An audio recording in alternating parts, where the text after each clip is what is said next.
emailed the guy there on his BlackBerry, and Anthony was like, "I'd love to talk about this. I have so much to say." Like he, has a huge opinion that he wants to share with the world. We kind of just stayed in touch over 6 months, and then he said, "I have an hour. I'll be in London." And we're like, "All right."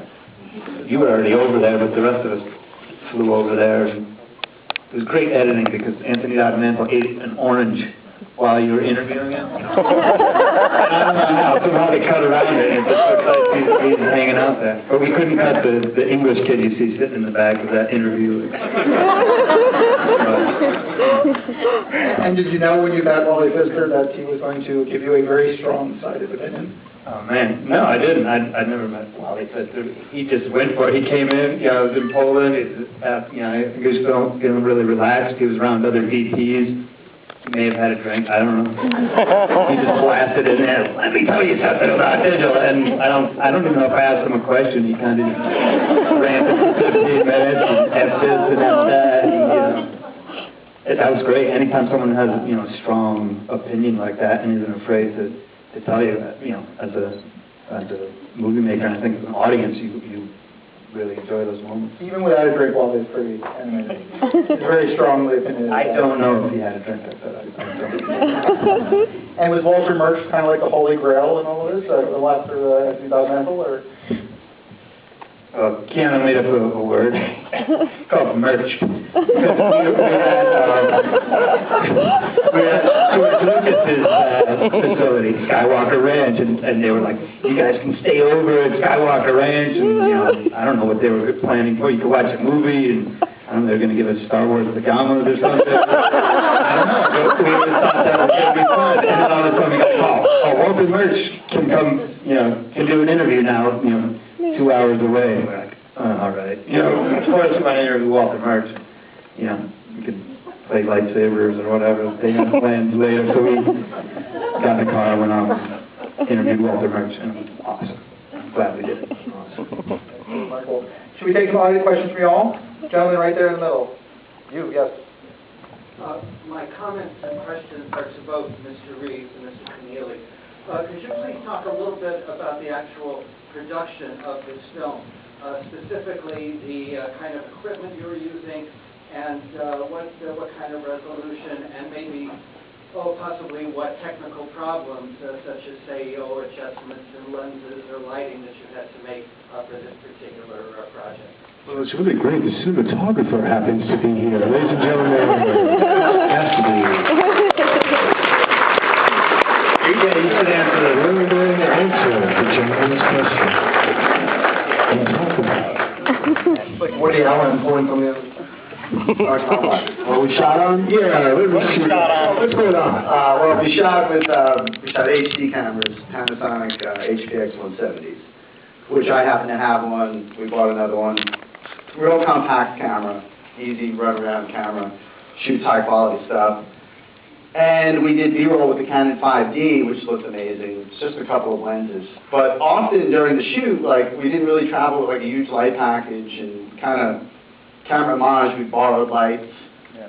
We kind of didn't know exactly what we were going to get into. We didn't know how much time we'd have with people, so we learned as we went. And the lighting package was kind of small and compact, and so was the crew, and it was kind of the only way to run around all over the place and capture it.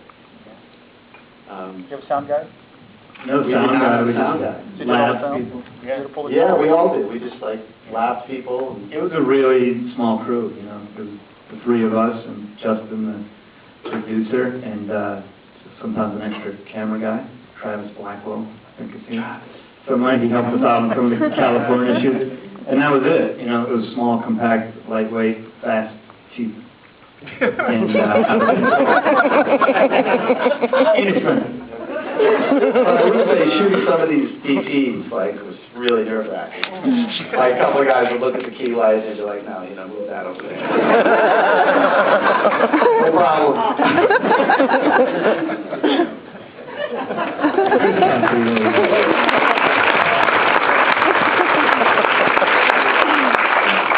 For you, Keanu, was used to big projects. You've been on some very, very big projects. I've been on big, I've been on small.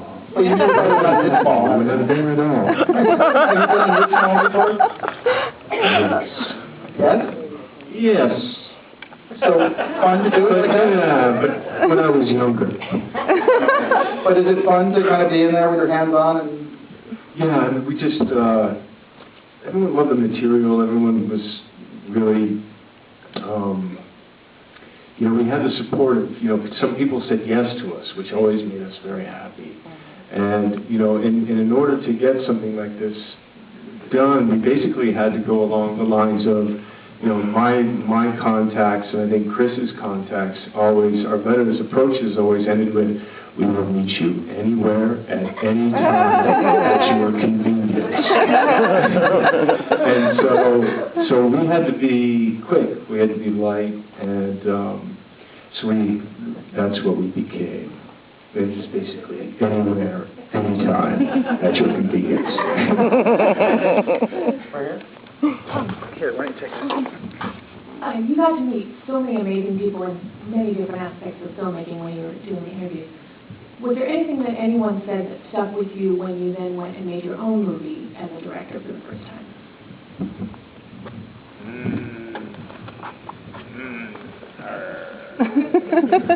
Maybe the urine jar story with Robert Downey Jr.?